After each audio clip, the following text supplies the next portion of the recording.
Alright, we're back again with another XL2 Grizzlys Vod. I'm continuing to go over the series. I just recently watched this, and I'm going to be going over some things and thoughts on what I'm starting to understand more of XL2 in this series as I'm rewatching it like over and over again. I'm understanding more and more that they really are starting to struggle with offense.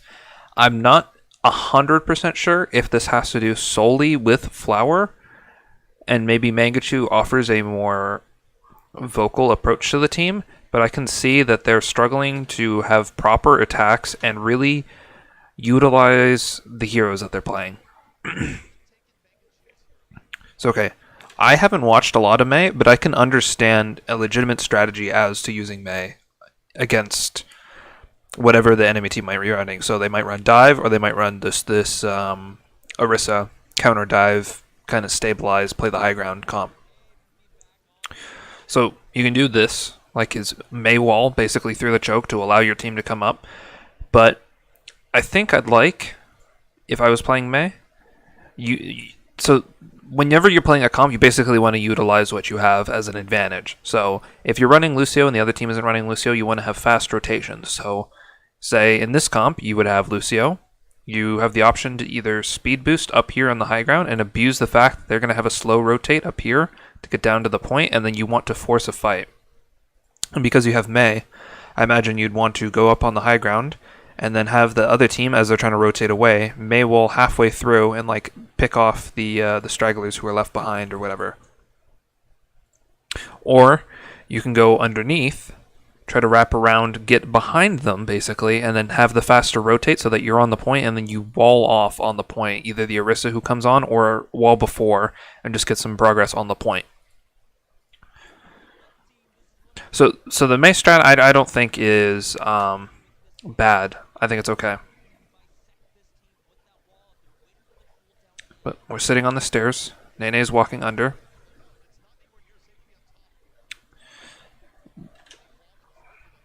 I'm not 100% sure because the camera wasn't on here, but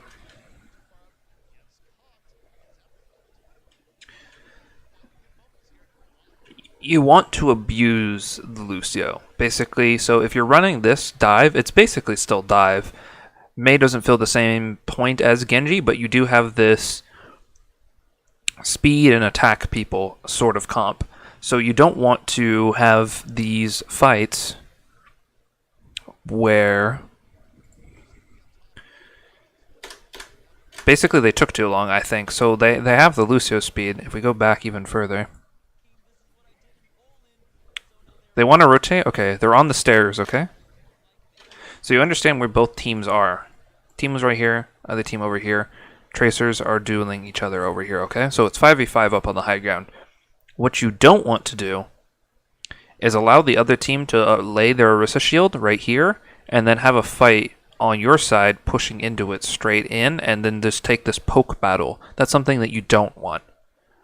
When you have this progress on the stairs here, you are now free to have your Winston and Diva wrap over here below the stairs and have them either freely jump over here from the left side or have your Tracer wrap up above the stairs.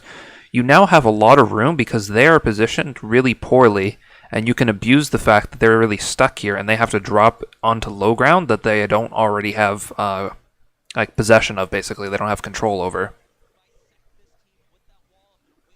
But they're sitting here slowly.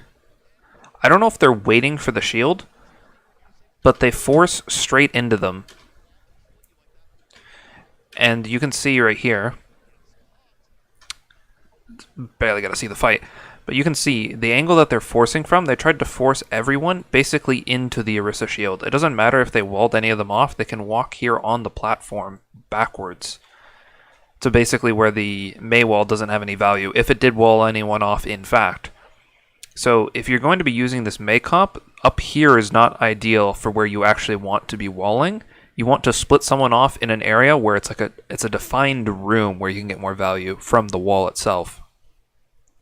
You don't want to have this Mei wall go down, potentially block people off, and then there be an Orisa shield to damage mitigate, so you're basically going to be doing no damage with anyone besides Winston, and then other people have to swing around, or you just have people walk back behind the Mei wall and still just continue to shoot. So I understand the comp. I think it was poorly utilized. And also, they didn't abuse Lucio that much. They got into a position where they can actually abuse them and speed into them, and then they just walked straight into them, into the Orisa shield. Where you want to speed past the Orisa shield a lot of times, as a team.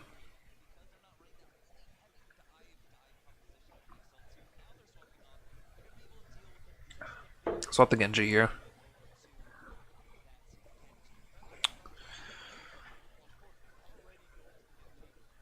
I think this is really smart. You're supposed to do this. Like, if you're struggling with this comp, that's fine. Swap dive. I think their approaches here are incorrect, though.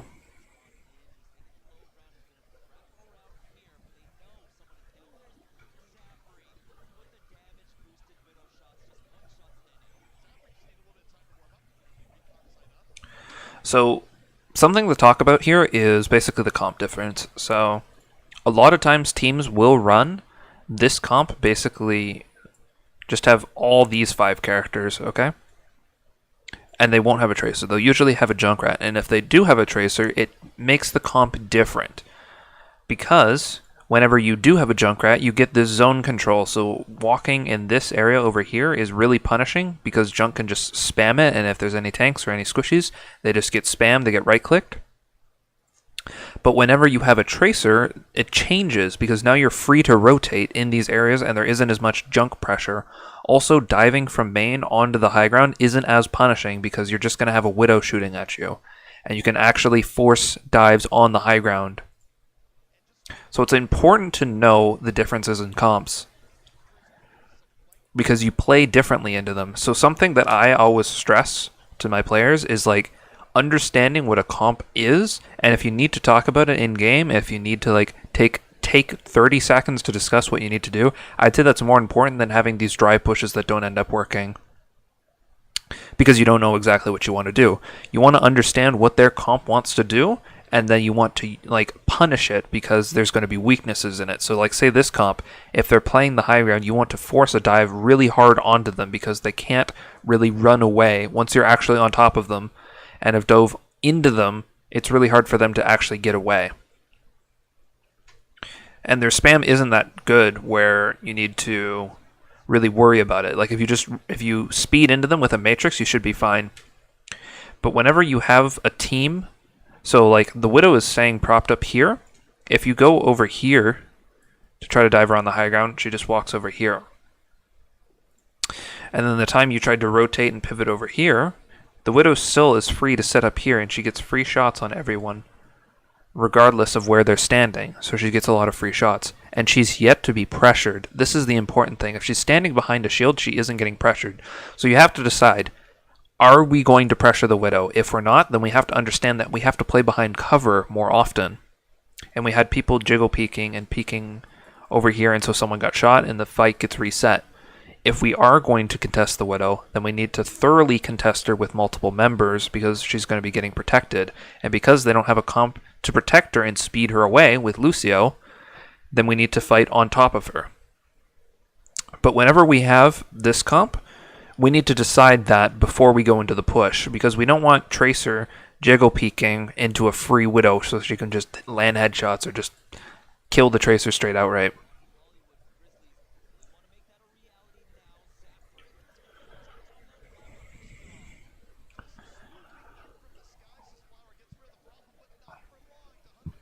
It was good pressure right here.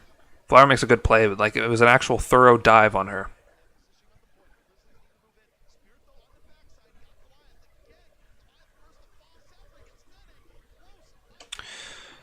The problem is dive is strong at taking positions, but you need to punish after that. Orisa is really strong at getting and gathering a position and then pushing forward after the fact because you have a shield that's really hard to break, and XL2 does not have good shield damage. So we can see in this fight, basically,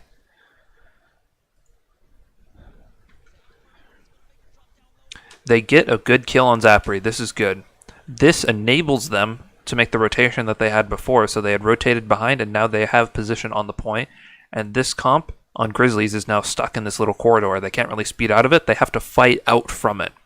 But we have to realize they have more healing and more poke damage. So they trade the res, but it's really hard to push.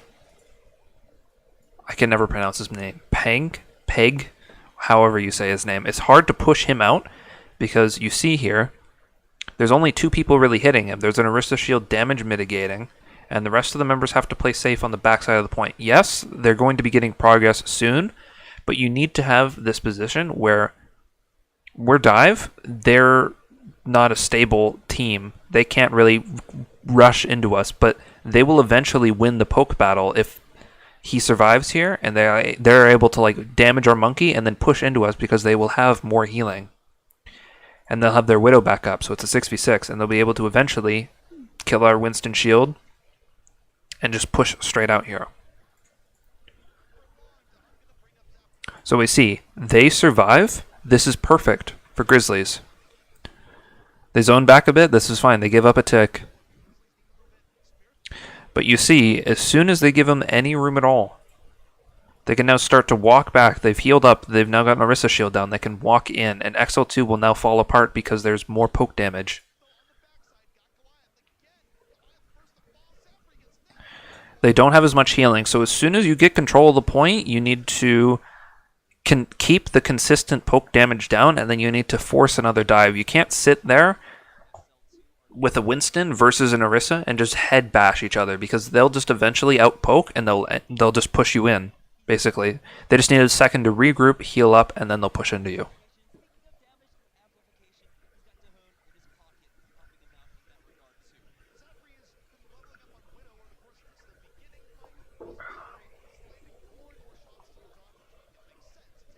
I'm not sure if this is where the realization is, but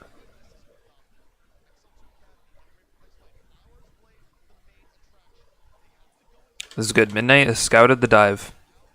They walk out with the Matrix, and they're prepared to dive the high ground. This is what I wanted, and this is good. You force them back, and now you have the ground.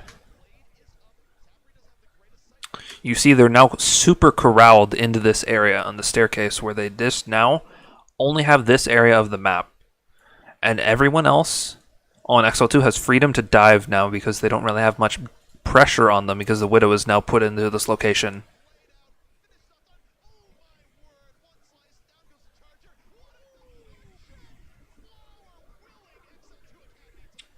I really would have liked to have seen them do this initially where they didn't have to blow as much, because I think if you would have just matrixed a D.Va and just boosted into them, I think you really would have had similar results. It was nice that they got the D.Va bomb, which actually zoned them all back, but I think if you would have forced a dive from that high ground, from the low ground to the high ground, I think you could have done a similar job and then traded kills, and then it would have been in your favor.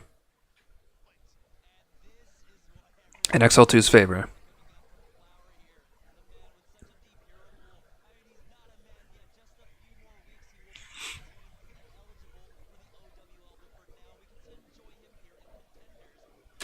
So there's a couple of different things that a defense team can do on second point. I've gone over this a lot with my teams, and I think it's super important because there's very specific win conditions to this map and a lot of 2CP maps. A lot of teams pick Ana Zen right now, and there's very specific strategies to counter it, and you have to abide by them, otherwise you're going to use up the clock a ton wasting ults.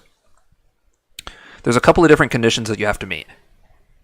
90% of the time to 95% of the time, you have to get your supports into the fight and have them survive the initial poke of their tanks either dropping or a Junkrat tiring or a Tracer behind. You have to push that out and get that condition usually complete. Otherwise, your pushes are all going to be null and mute because you're going to trade supports if your tanks dive, and then they're going to spawn way faster. They're going to have longer range. They're going to come out and they're going to heal anyone who's playing the point. You're going to run out of sustain. You're going to die on the point. It seems like a basic concept, but it's very dynamic whenever Ana and Zen are actually playing spawn, or you have supports that are playing far back and playing safe, and then your supports, you have to take ground and enable them and give them space to do it. So it's important that you do that because, one, they have to survive in the fight, and you don't want them ulting unless you're planning on winning the fight. Like we'll end up seeing here, they end up ulting and they don't end up getting it. Because it's important to pressure certain areas where it needs to be done. So if Grizzlies are running a comp like this, it's basically a 3-3 split. Zapre is going to be playing kind of flanky. Both the tanks on Grizzlies are going to be playing aggressive. So it's important to note what you need to be doing. So if a team was playing 4, so they were playing like Genji, Tracer, Diva Monkey, you might have to allocate another member on XL2 to defending your supports to keeping them safe in a push, just because there's going to be more people committed to trying to kill them. Where if they're running this 3-3 split, you don't have to commit as much, but you might have to commit more to the dive because they're playing safer and they have a soldier heal to keep their support safe.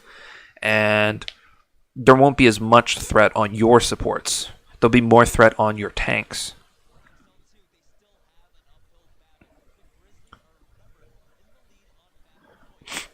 But this should be a one fight. If we look at the ults, it's literally Trance versus Beat, Trance, Primal, and Tracers it's negligible. But I think they can push here and they can win if they have the proper strategy.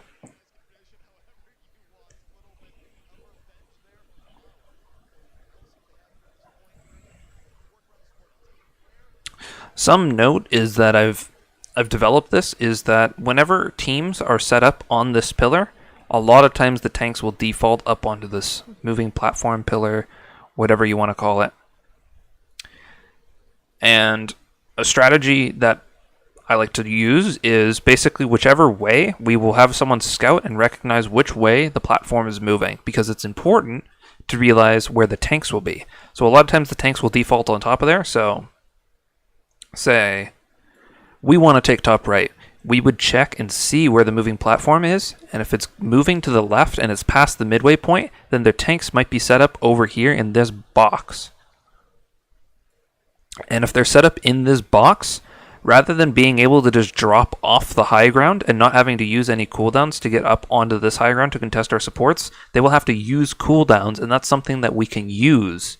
So say if the moving platform was over here, and we tried to take a fight over here on the high ground, a lot of times they can just drop off the high ground, not have to care about using cooldowns, and just drop and get value from dropping off the high ground and then basically being on our team, getting max cleave and Diva being able to matrix him and stuff like that, and being able to pressure our team back. But if the moving platform is going to the left, so this is something that we would scout, it would be like platform's moving left, then we would coordinate a push through the high ground so our supports would be safe and we'd be free to walk into the point.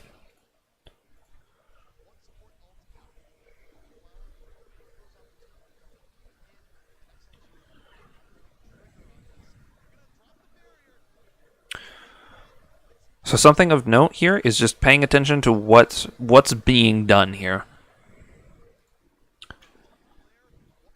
So we see members of Grizzlies and what they're doing right now, okay? So Grizzlies is playing on the moving platform, and we know Anna, Zen, Soldier, okay? And Tracer is somewhere over here or something, okay?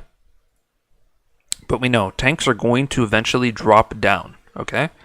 They have the triple pocket basically in spawn, and so you're going to have to either decide to discord the high ground, force a jump on them, force them to jump back, or commit a dive to the back here.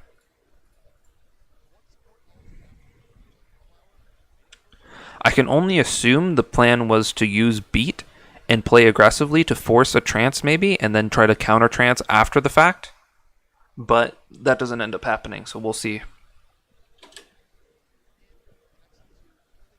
Or maybe it does happen, but a lot of times you just want to pressure. So like what they did, they basically, is I like calling it soft dive, but you soft dive this area. You don't play to kill him, but you play to force them back. So you have enough people committed, you force the soldier back, so he's back in spawn, but now he's going to wrap. So we need to focus this Winston as fast as possible if you're XL2. They're doing that.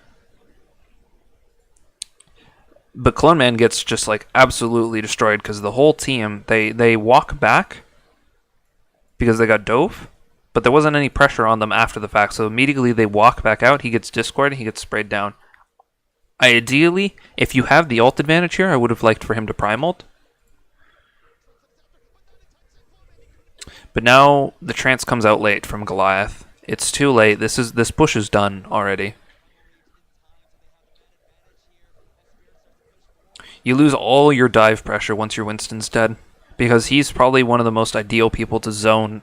He puts his bubble down and then he zones people into the spawn.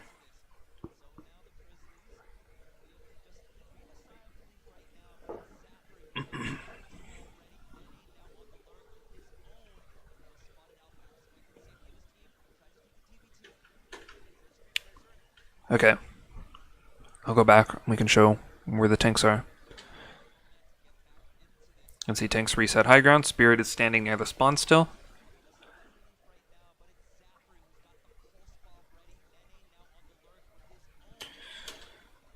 If you see them back here on the left, it's good to force in this room because you can force and get close to them without it taking any soldier poke damage. This is good.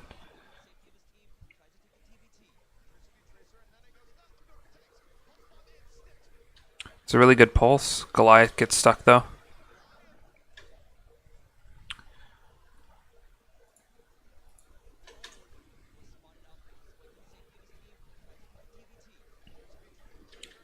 So Nene was fighting there. And it's okay, but we have to realize that, like, I know it's probably like a thing I've gone over a lot, but they need to know who's sticking to their tracer. If their tracer is able to free roam, then he's going to do a lot of damage like he's been doing. Like, just sticking Adam to Goliath isn't enough because he keeps getting one clipped and pulse bombed in this series, and I think you need to either commit Midnight to him to force him out early, to force orb on him or something, or you just stick Nene to him all the time, and Nene just wins the 1v1 and then he plays aggressive. But a lot of times they keep giving him room and giving him these opportunities where you get these trades, and it's positive for Grizzlies because Grizzlies is going to get the spawn sooner, they're going to be able to contest, Anna's going to be able to sit back and just continue healing. And we can see how much room Zapri gets once Goliath is dead. He just runs over the rest of the team.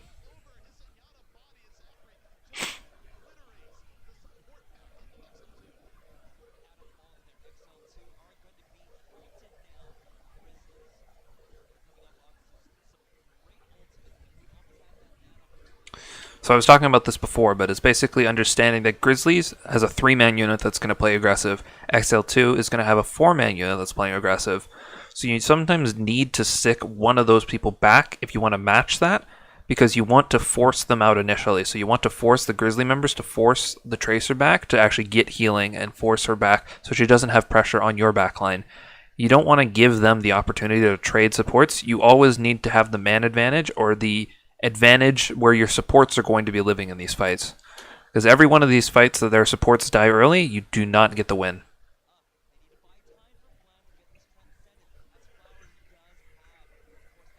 I don't like Midnight sticking here to get sued. This is... I don't know if their win condition was to just, we have Blade, we know they don't have Trance, we will win this next fight, but I think paying attention to Nano is really important. Nano and Visor, sure, Trance is important to countering the Blade, but if Anna nanos the Monkey on Grizzly's side, then the Monkey's going to drop on your supports and kill them, and you're going to end up doing the same thing. Is like you trade supports, but you always want to trade positively. You don't want to trade negatively in these things, so taking time here, letting Midnight poke is actually enabling them to get their nano up.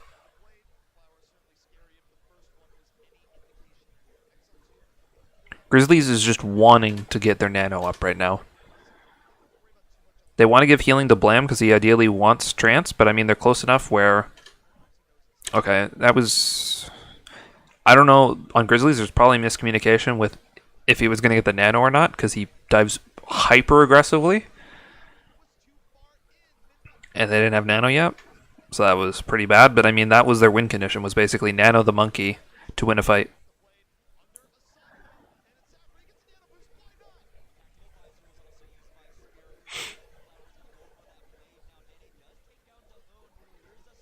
They keep playing too aggressively from Grizzlies and not really getting any value.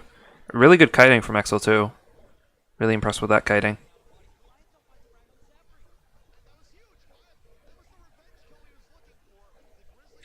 But they had staggers is the problem. Like they actually kited back properly, and they kited back, so they walked out here. The Monkey thought he could have some room, from Grizzlies, and so he jumped in, but then immediately they all kited back to kill him. Flower was the one who died earlier. They kited back to kill him, and you can see Grizzlies. They have 3 people playing in the backline. They can't assist him if he's playing behind this wall over here. So he dies, and then they start to push up. And they unfortunately lose Nene, but this is the right idea for what you want from pushes. You want to either force the 3-man unit from Grizzlies to play too aggressively and you look to punish them, or on XL2 you want to play hyper aggressively, make sure your supports are safe, push them out, and then play hyper aggressive.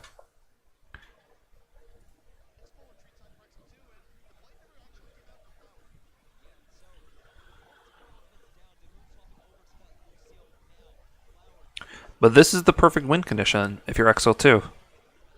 You have Blade, you have Beat. They just reset the Ana ult charge. They don't have any ults on Grizzly's side. This is the perfect fight for you. They've been really poor with ult usage on Grizzlies.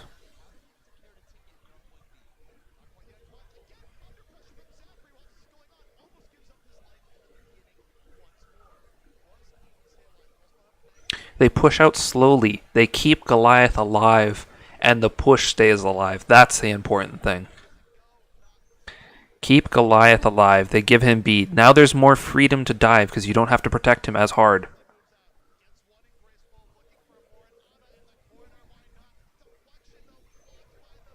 You force them back. You force them to spawn, and you create pressure on the point. This is the push I wish XL2 was doing before.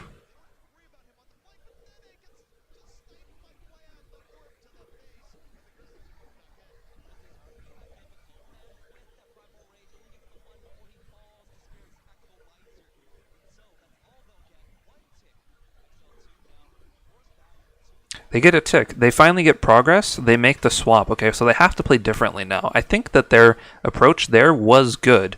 They got ults out. They got progress. They did the correct things.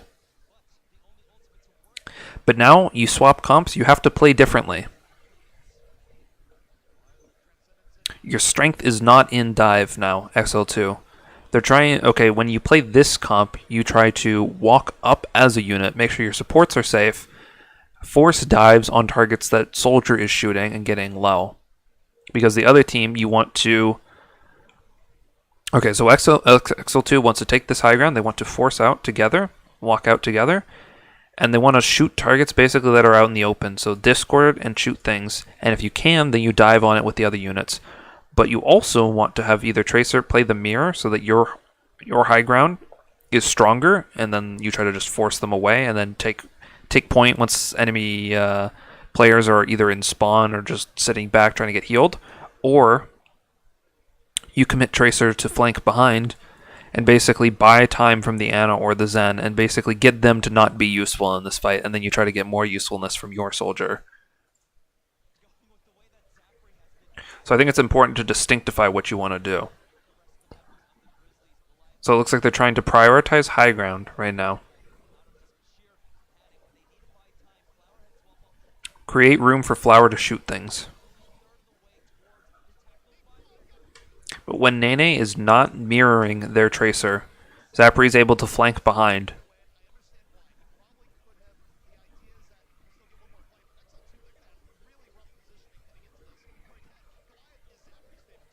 So it's important to understand where people are going to be so you know what to do.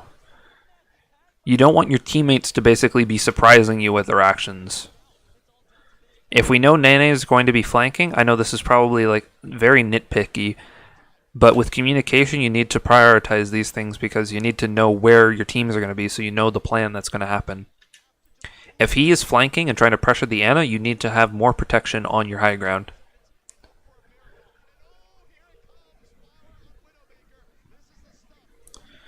I would have rather them played Widow and Genji rather than Genji and Soldier, because I don't feel like Soldier pressures hard enough with what he does. I think it's too slow for what an offense wants to do. So I like the Widow swap, especially because Widow puts a lot of pressure on Ana. I would have liked the swap a lot sooner.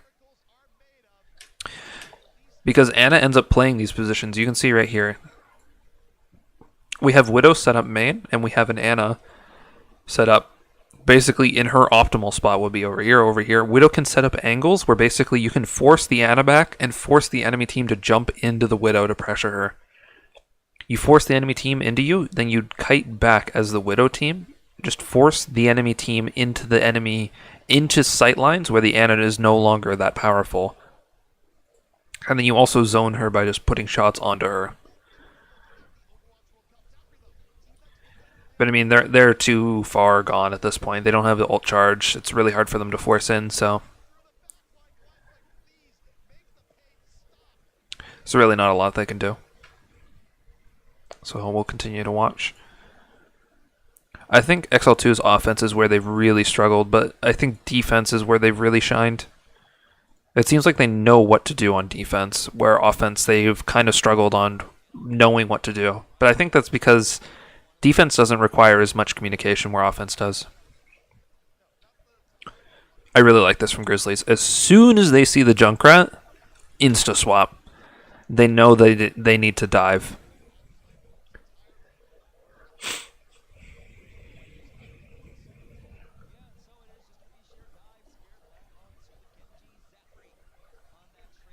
So I talked about this before on what a team needs to do basically if you're running the high ground Orisa strat versus dive. So there's basically two things that you can do. So Grizzlies will now put Tracer on the point. If you put Tracer on the point and the enemy team does not have a Tracer to match, it creates a pressure where the other team who's playing the high ground now has to send one person back to touch the point. And this is where you create your advantage. While you're forcing someone to come back to the point, you can sit in line of sight and wait for the person to drop back before you perform the dive. Or you basically gain the point for free, and then you look to collapse on the person who's rotating. So if it's Hog, while he's rotating, then you can look to dive on the high ground or dive on the Hog. But you create this window. You don't want to be like Grizzlies, where you have Zapri getting pressure on the point, and you force the dive when they're rotating. Because they now have the 6... You're basically taking the 5v6 fight, because Zapri is not going to get as much value from this.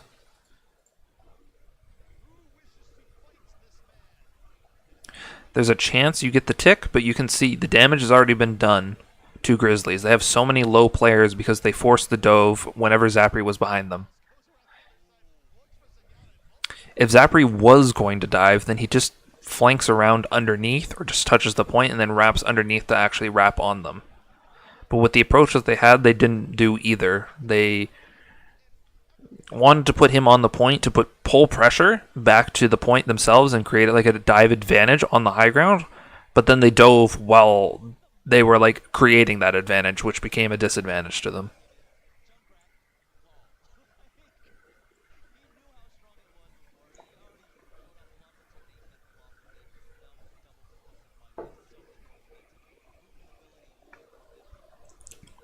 It's good they're not taking dive. Again, if they want to decide to dive the high ground with the Tracer, they need to have it be very timely. I think XL2 has done a good job of like disrupting that, where Tire will kill dive a lot of the time, and then also focusing down the Tracer with multiple members if the front line isn't as set up.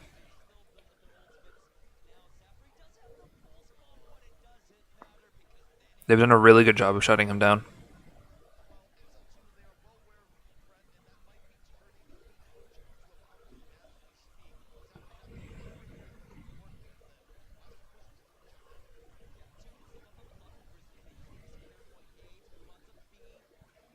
Grizzlies really just needs a hard dive onto the high ground with Matrix. Zapri needs to know, is he going to wrap under or is he going to touch the point? He continues to mess up over and over again.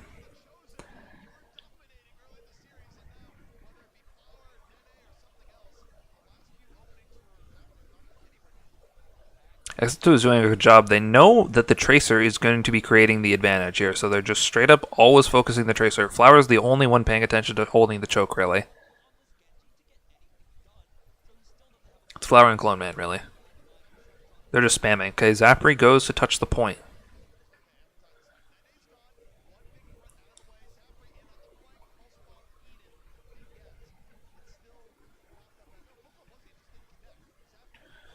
This is a Tracer game, so I can't really see where the whole team is, but I think they do a good job of actually rotating back onto the point here.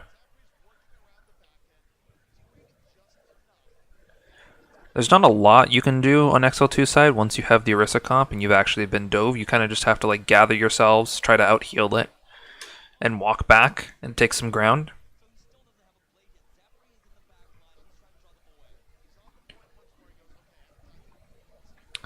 Okay, like they force the hard dive on the high ground, so it's like it's really hard to survive that.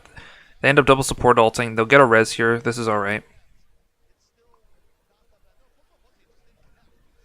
but they really need to get out of there. They do an okay job of getting out and actually getting onto the point.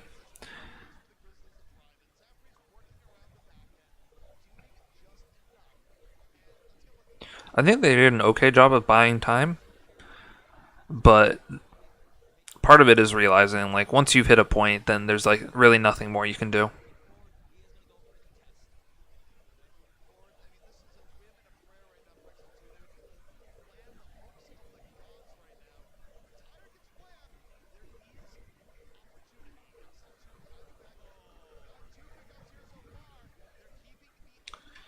I thought I remembered this correctly. How does Grizzlies lose this?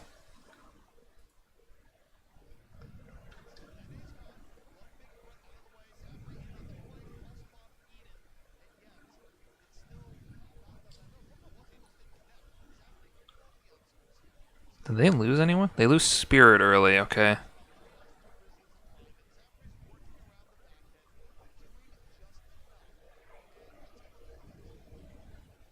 They're capping, they give ticks, they're waiting for people to come back. This is okay.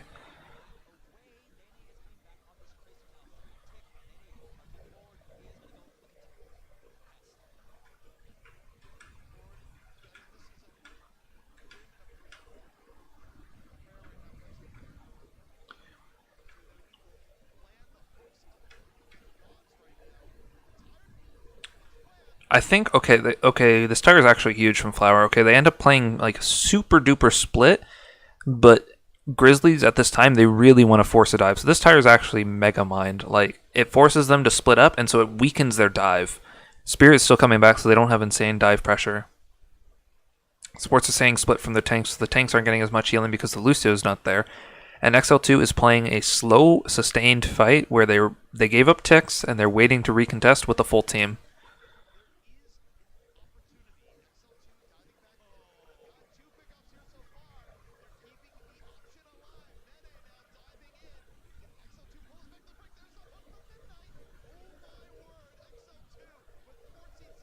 That was actually super smart. I can remember. I am remembering it now, but like,